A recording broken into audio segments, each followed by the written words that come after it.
Okay. Now we don't have music, so we have a mood to start the discussion. My name is Maciej Zaniewicz. I am a senior analyst at Forum Energy, and I will be moderator of this panel about biomethane and hydrogen. So let me invite our distinguished guests, which is Mr. Konstantin Kinsurashvili, Climate Strategy and Delivery Lead in East Europe and the Caucasus from EBRD. Mr. Alexander Ryebkin, Vice President of Ukrainian Hydrogen Council. That's you. Mr. Paweł Stańczak, Deputy CEO for Development and Transformation in Gas TSO of Ukraine. And Mr. Maxim Sysoyev, Board Member of Bioenergy Association of Ukraine and partner on Dentus. Yes. I will sit with you. Okay, as I said, my name is Maciej Zaniewicz. I'm senior analyst at Forum Energy. It is a real pleasure to be a moderator here since we are working on energy transition in Poland and the EU, but also in Ukraine. I'm personally working in Ukraine, and we in Forum with our partners in GAZ and Helmholtz Zentrum Berlin devoted last several months on studying perspectives of production and import of biomethane from Ukraine to the EU. So it is a great pleasure for me to meet with you and discuss the issue not only of biomethane but also hydrogen. Before we start, let me invite you to see a presentation by Ms. Olha Yevstichnieva, decarbonization expert of the reform support team from Ministry of Energy. Olha couldn't be personally with us, but we will see her very brief presentation on biomethane. Hello, dear colleagues. My name is Olha Yevstichnieva, and I am a decarbonization expert with the reform support team at Ukraine's Ministry of Energy. Today, I would like to share with you why investing in Ukraine's biomethane production is a truly promising opportunity, which personally inspires me. Before Russia's full-scale invasion, biomethane production in Ukraine didn't exist. But today, 4 companies in Ukraine are equipped to produce nearly 10 million cubic meters of biomethane annually. They have all received the IECC certificates and are prepared to issue proof of sustainability documents for exports. This means each producer can confirm the volume of sustainable, clean biofuel produced and supplied to buyers under international standards. In the near future, around 5 more plants are expected to begin operations, jointly producing up to 70 million cubic meters of biomethane per year. With the potential for biomethane exports, within the next 2 years, we plan to expand the sector by adding another 10 facilities, each with a 1.5 million cubic meters production capacity annually. Currently, about 30 major agribusinessmen are exploring opportunities in this market. We know that in November this year, the European Union will unify its reporting standards for biomethane under the UDB system.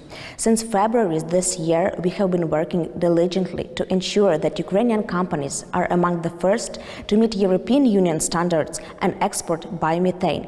Our work includes mass balancing, updating sectoral codes, and implementing double accounting prevention measures.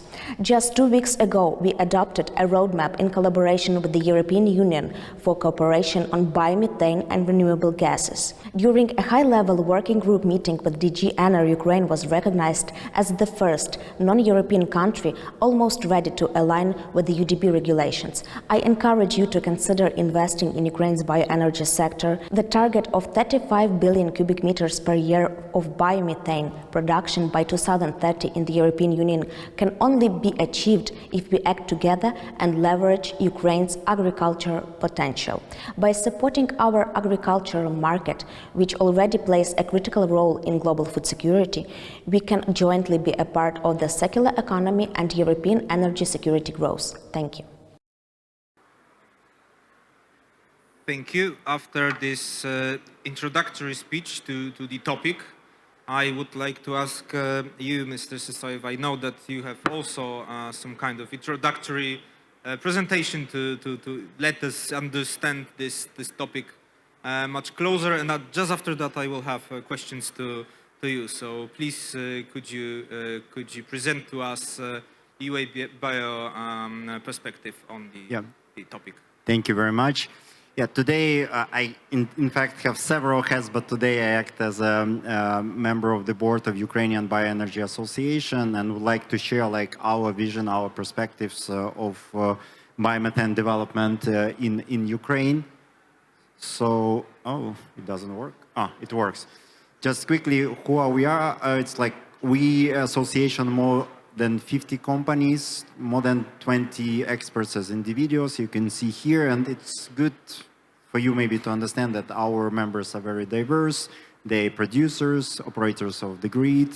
You can see even Polish companies like Orlen traders here. So different players.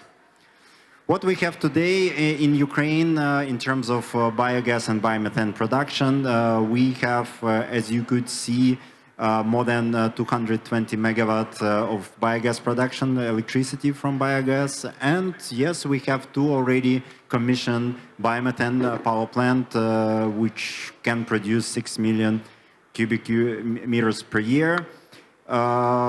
You can see that the market is developing on this slide. There is information about biogas installations, etc.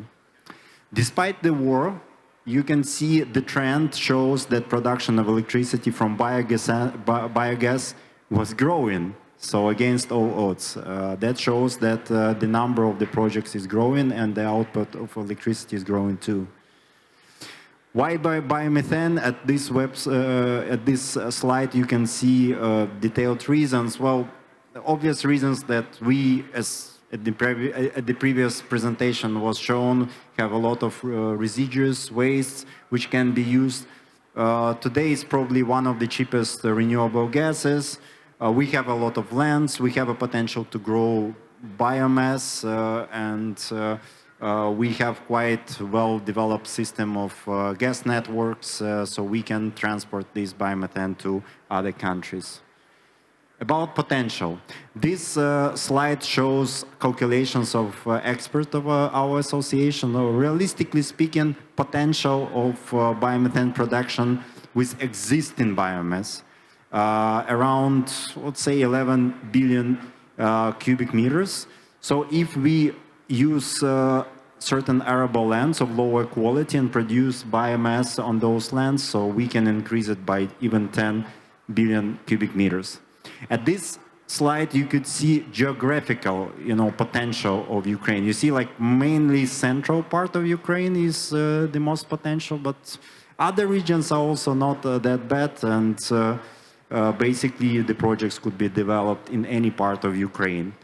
If you look to the grid connection, experts of our association did such study and prepared interactive map for grid connection of biomethane power plants. And there is a link at this slide to this map, so you can find out the place where you can connect such facility to the grid. Also, they are similar to the geography of biomass, which can be used for biomethane. We are here also not only for, let's say, for charity, also for business in biomethane. So yes, biomethane business could be profitable. You can see like calculation here of one of potential biomethane based on feedstock, straw, corn, and manure. So payback could be 4 years. It's realistic. Here, brief information about regulations in Ukraine on biomethane. Yes, we probably have everything necessary in place for biomethane production. We have primary legislation establishing like definition of biomethane, like information about register of biomethane, main things. We have support for investments in biomethane. It's like so-called law on state support of investments with significant investments. And there are quite interesting tax incentives, tax breaks who can support this. Export of biomethane from Ukraine by gas system was fully allowed, and I would say now it's even possible. And the first companies already start exporting biomethane from Ukraine and selling in the European markets. On these slides, you could see examples of these biomethane plants already commissioned in Ukraine. So Galsagra, it's 3 million cubic meters commissioned during the war, by the way, not far from the Belarusian border. So very brave guys. Vitagra, it's also another example, also 3 million cubic meters commissioned. There are like prospective projects.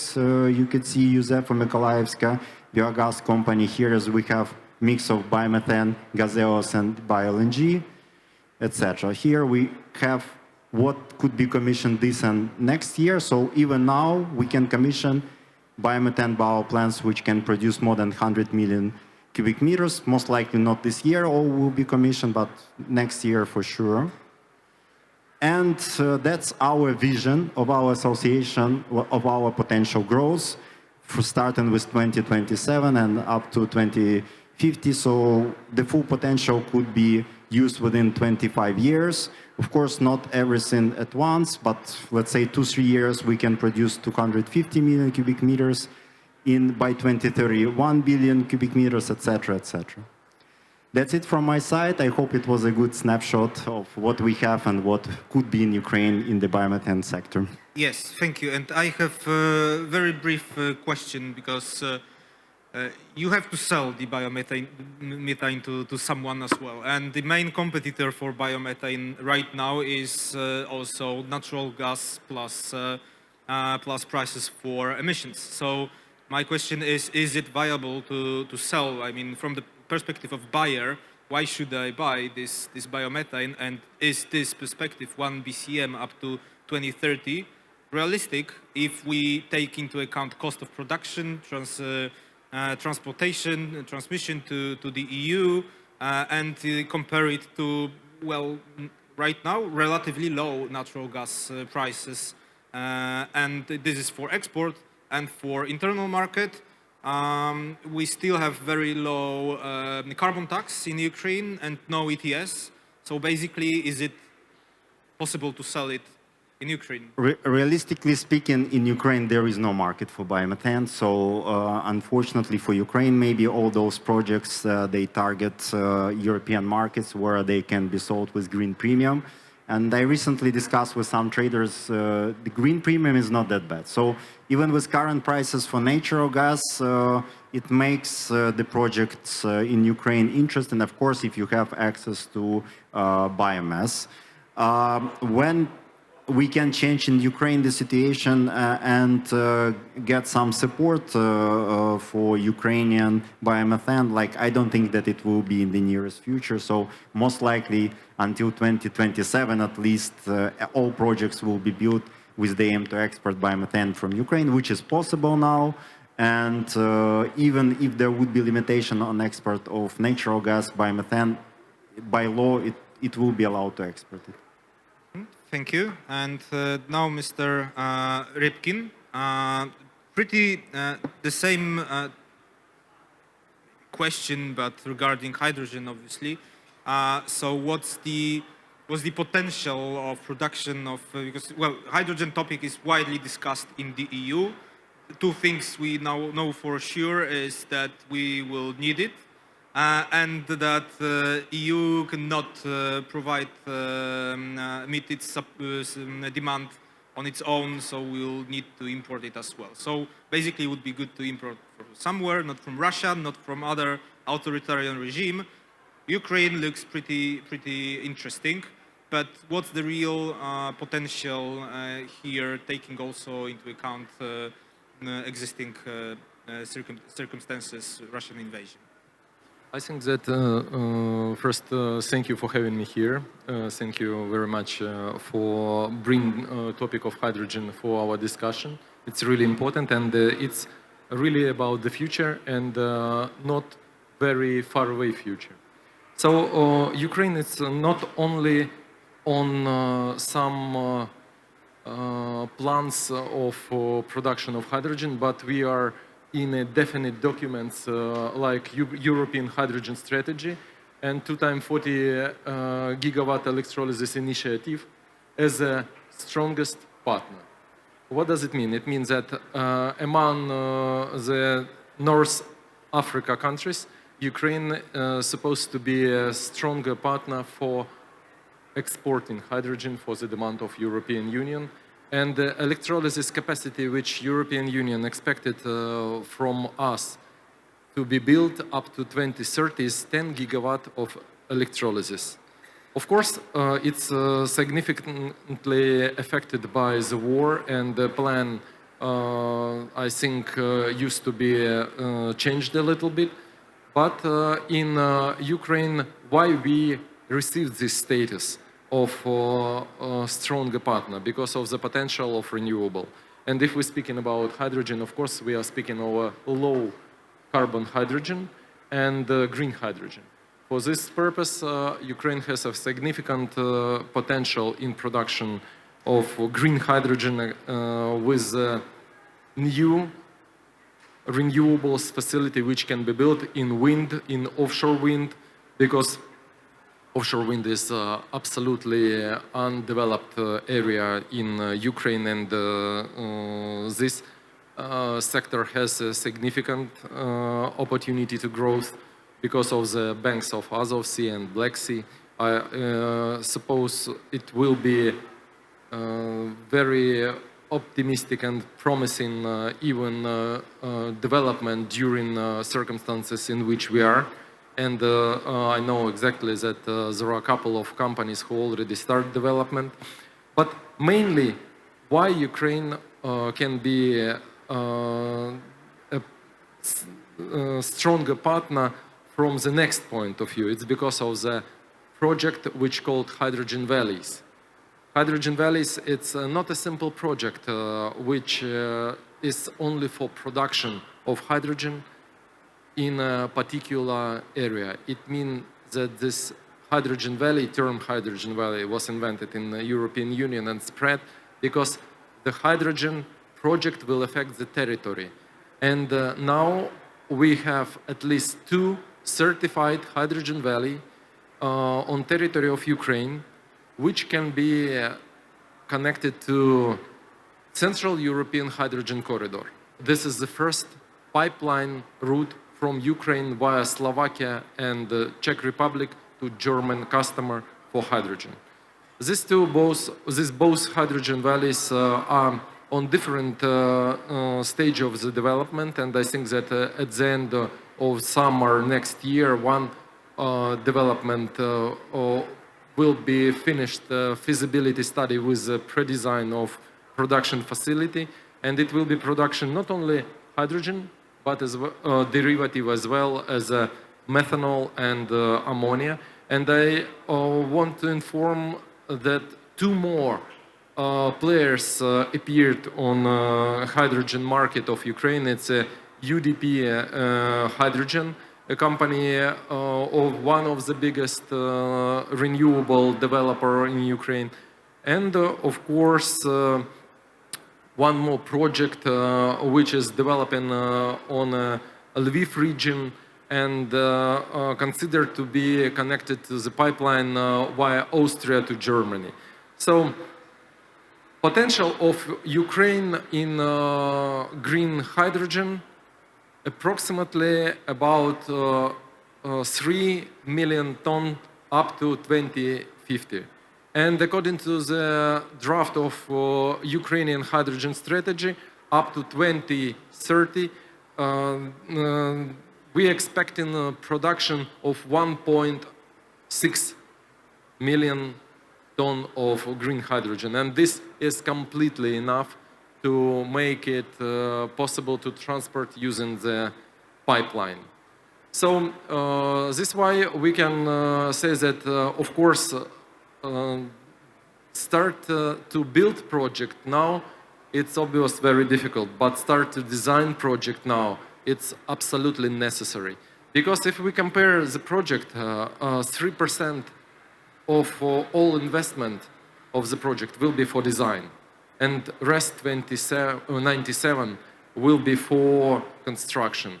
But at the same time, design and construction will get the same time of operation, so we need at least year and a half for design and year and a half for construction. So this is why all these arguments show that Ukraine, even in such hard condition, are not standing at the same place on hydrogen, and we are developing according to the documents of European Union in which we are. But this is the one perspective, again, about exporting. But I suppose that Ukraine will not only export hydrogen because it will be needed for balancing energy system, for industrial processes in rebuilding Ukraine. What's the internal market? Of course, internal market will be not less than 25% of the potential which I mentioned. So it means that 500,000 tons used to be consumed on the territory of Ukraine, and according to the latest research of the sectors which can be decarbonized using the hydrogen technology most efficiently, it's steel production and production of fertilizer. In Ukraine, both steel and fertilizer, it's one of the biggest part of the economy and can be used for this. And I know for sure that steel producers are already thinking about implementing technology of DRI to their production, as well as chemical production used hydrogen produced not from natural gas by steam reforming, but using the green hydrogen produced by electrolysis. Thank you. And Mr. Kinsurashvili, well, this whole discussion is also about financial perspective, and without that we can do nothing, basically. So could you briefly tell us what's the BRD engagement in these areas in Ukraine, and what's the BRD's perspective on both hydrogen and biomethane industry development? Thank you. Well, first on hydrogen, very briefly. Look, even countries lucky enough not to be invaded by a genocidal, vicious neighbor, are facing difficulties with jump-starting their own green hydrogen industries, because there are still a lot of uncertainties, a lot of unknowns out there in the market. While there are compulsory decarbonization mandates for end users and sort of hard-to-abate industries, it will take time before this translates into a global and local demand for hydrogen. The early market movers need to operate, within that uncertainty. There's also many other issues, right? Whether which hydrogen derivative to focus on, how to transport, whether they need the biogenic CO2 for the production, whether there is enough supply for high purity water, and so on and so on. Thankfully, though, we have seen business models that try to resolve, some of these market issues. And we've actually done 2 projects in our region. This was one in Egypt, one in Uzbekistan. And Egypt is actually a good example of what we call hydrogen hub business model, perhaps similar to a hydrogen valley concept. But the idea here is that it's a hub where you concentrate renewable energy production, green hydrogen and electrolyzers, green hydrogen storage, and end users in a single cluster, and that sort of helps resolve some of the uncertainties. Again, Egypt is a good example for that. But I think for Ukraine, you actually need to step one step back, and some of the issues that were discussed at our previous panel are of crucial significance for the hydrogen discussion, right? There's no green hydrogen without renewable sector, and until and unless you resolve in a sustainable way, until and unless you are able to deploy gigawatts of renewable energy, so that to help the power system of Ukraine to get to the stable and secure operations, right? It would be difficult to plan the a large-scale rollout of a hydrogen production in this country. Although it's good to hear, that there is thinking happening around that already. Okay, which is also very welcome. On biomethane, look, we've actually a good example of EBRD is a good example of investing, in bioenergy during war. Just in June this year, we actually signed a 60 million project for production of biofuels, where bioenergy is sort of part of that value chain. And it was partly enabled because we have very potent tools at our disposal, actually, to support projects, these complicated projects, to sort of to cross the finish line, to get to the point of viability, right? And those tools includes various programs such as EU CFSD, plus HIBAR program that provides risk mitigation. We have dedicated facilities that can provide technical assistance, concessional financing, and grant co-financing to such projects, as long as the underlying economics of those projects is sound, right? There are some things that those tools cannot resolve, but as long as there are underlying competitive factors that allows this project to happen, EBRD, of course, is ready and very interested to support those projects, as our project signing earlier this year shows.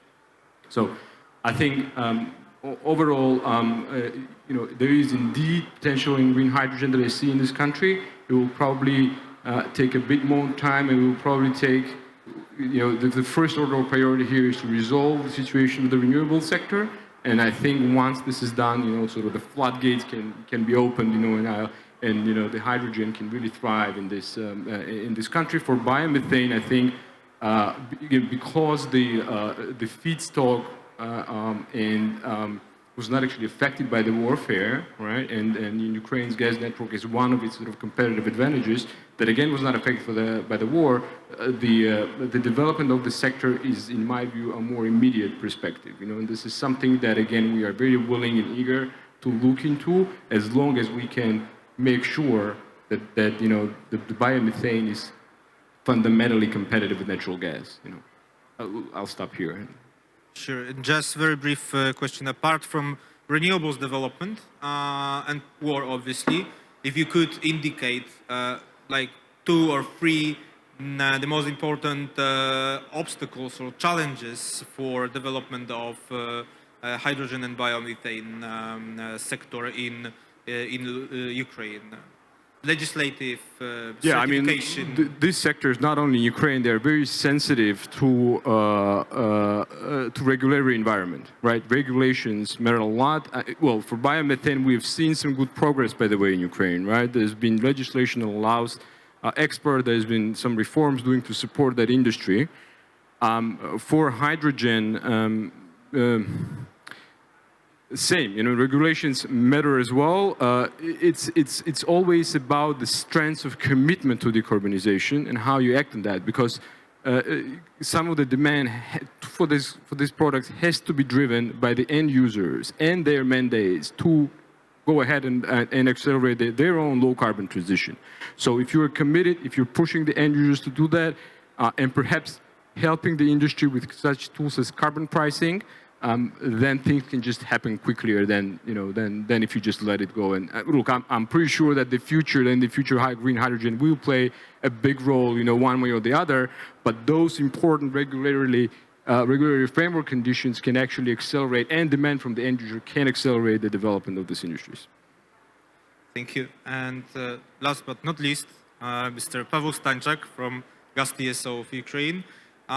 This has a logic. Now we know a perspective of the both sectors, and now we have to confront it with the perspective of the transmission system operator. So I know that you have also a presentation, so please, and I will have a question afterwards. Okay, so yeah, that's true that usually the system of the high pressure pipelines likes to have like billions per year to transport. But we understand that the situation is in Ukraine so difficult that today we think that the small has also the beauty, and we would like to be facilitator, aggregator, and somebody who help to put as much as possible and help as much as possible to those who are willing to invest in biomethane. And this is from our perspective. So we already give the technical, let's say, conditions for the 6 companies to connect to our grid. We see additional requests for the assessment, and this is like 17 waiting in the pipeline.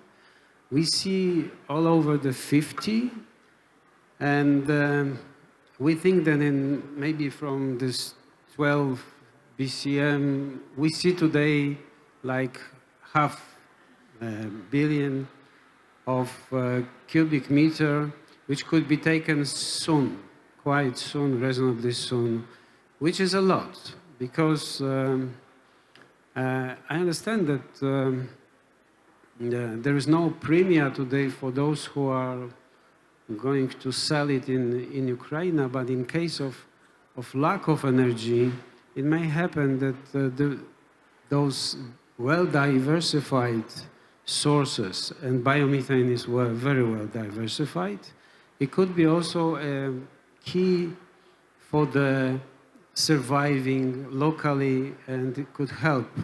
So this is what we see from the transmission point of view, but we understand also that there is a lot of effort from the distribution point of view, and we are also thinking about creating such bridges between the distribution and the transmission, which allow us to inject from the low pressure to the high pressure biomethane if the distribution is not able to create demand for the whole year. But we also are working in such a way that we are thinking to give to the distribution part of our system, which is on a lower pressure from the high pressure point of view, which may create the local efficiency to constant demand during a year. And we did already some tests. It means that, of course, we are not talking about molecules, but some biomethane was injected into the underground system storage, and it was balanced. And now we are working on exporting this via the border. This is about biomethane. You ask about the obstacles. So Yes. some obstacles as we see, the barriers. We still need to have this, let's say, database, which is not only valid for Ukraine, but is also valid for the Europe. So from our perspective, the more Europe solve, the better will be for us, because we would like to use what Europe will develop. And also we understand that we need this register in Ukraine. And of course, uncertainty, this is always which we have on the border, and there's many questions, customs questions. There are also internal some, let's say, tax questions. But we will solve it, and we are on the way to do first export this year, I suppose. About the hydrogen, we have one flag project. This is, luckily we have not used pipelines which can be repurposed for the hydrogen. And we don't know if the hydrogen will be 100% without today, maybe yes, maybe no. Brits, they say about 98% of hydrogen, and there is some inhibitors allowing to use existing pipelines. We also today are working on the mixture, so we allow to inject hydrogen to our system. We are working on it, and it will be up to 2%, but if it will be even at the beginning 2%, this is enough.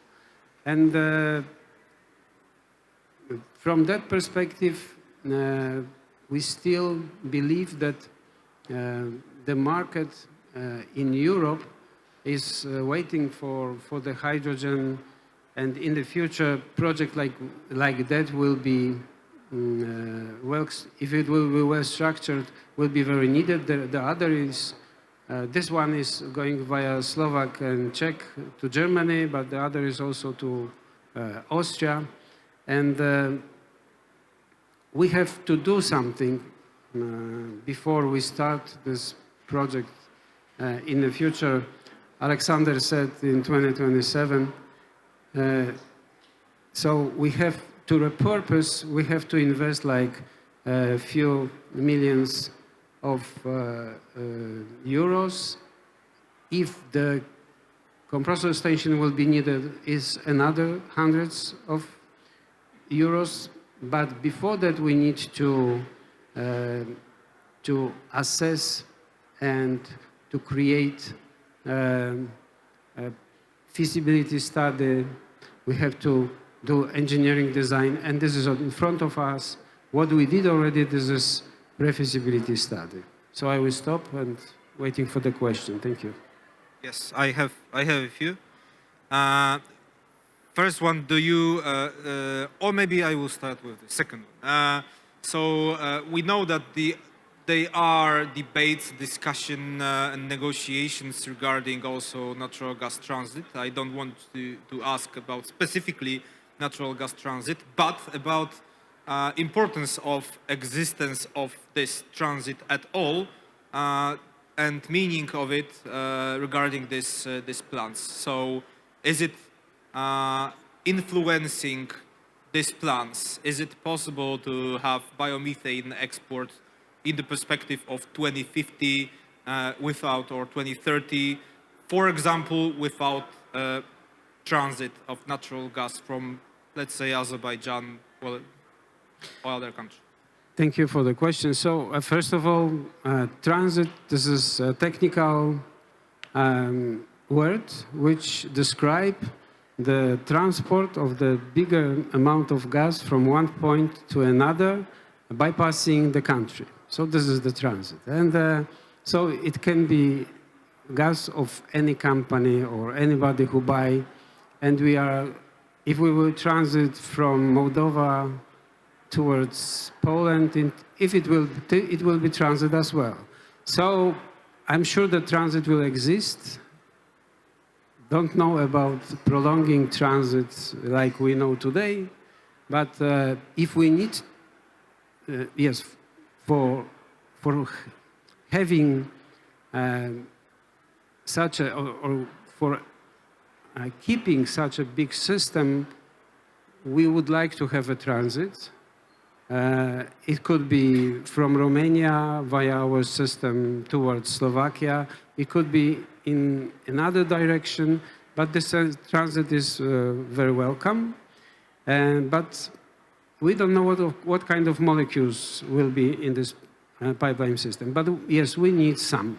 Of course, this system will survive even without transit, because we already have the situation in the past when the transit stopped, and we still survived. So this system is huge, but it's very efficient, and we still can deliver the gas. And today, consumption more or less 21 BCM in Ukraine, and production and importing will allow us to survive and to also do our duty against the vice versa, the biomethane and hydrogen. This is another thing because this is repurposing. Yeah, but injection to hydrogen to the system, I think it also makes sense. Sure. I'm asking about this because it's like introductory question to my second question, which is about what physically probably will be in those pipes. Let's call it this way. According to our analysis, biomethane production, because of the structure of the market, of proximity of distribution network, basically biomethane will be produced and used locally and sold as green certificates but physically it doesn't have to be physically biomethane, just mass balance will be here. It's also to you, Mr. Sysoyev, with question. So, first of all, that's true that distribution will be enough in the ideal situation. It means that the demand will be during whole the year. So in case that the producer will produce, the line will be more even, and during the summer, if it will be no consumption in the distribution, then transmission will be necessary to bring it into the underground system storage to use it during the next winter. So this is our role, and I think that biomethane will be also in the network of the transmission system operator. Thank you. So, based on our observations and my personal observations, most of the biomethane plants which are planned to be connected to the grid, they plan to get connected to the distribution system, in fact. The cost of grid connection in this case is low. You don't need to buy additional equipment to increase the pressure of injected biomethane, etc., proximity, etc. So my personal vision, and actually it complies with vision of our association, that not that many, maybe those numbers which Pavel showed, that's why they will be connected and they will be in the system, but in fact, there would be more biomethane connected to the entire system, including distribution. Another thing which, like, we are not talking about, and it was on some of my slides, bio-LNG.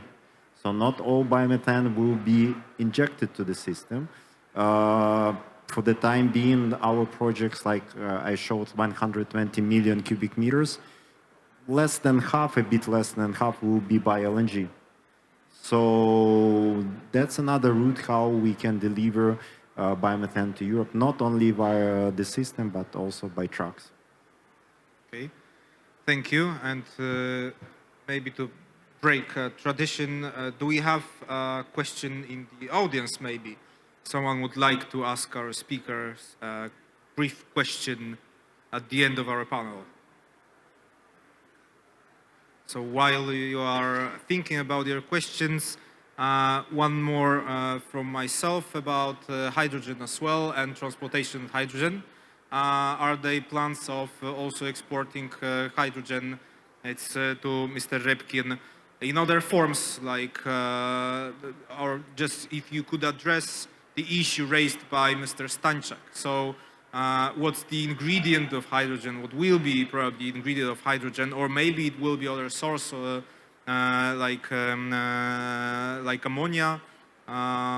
What's your take? Or it will be like for energy storage, what's the most probable way of producing and exporting hydrogen?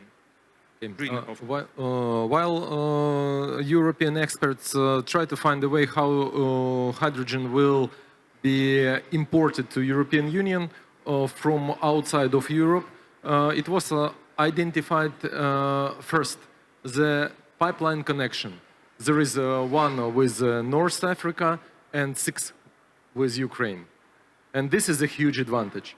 Why it's a huge advantage? Because of the price of transportation and the price for final customer. We can divide it in two parts: price of hydrogen and price of transportation.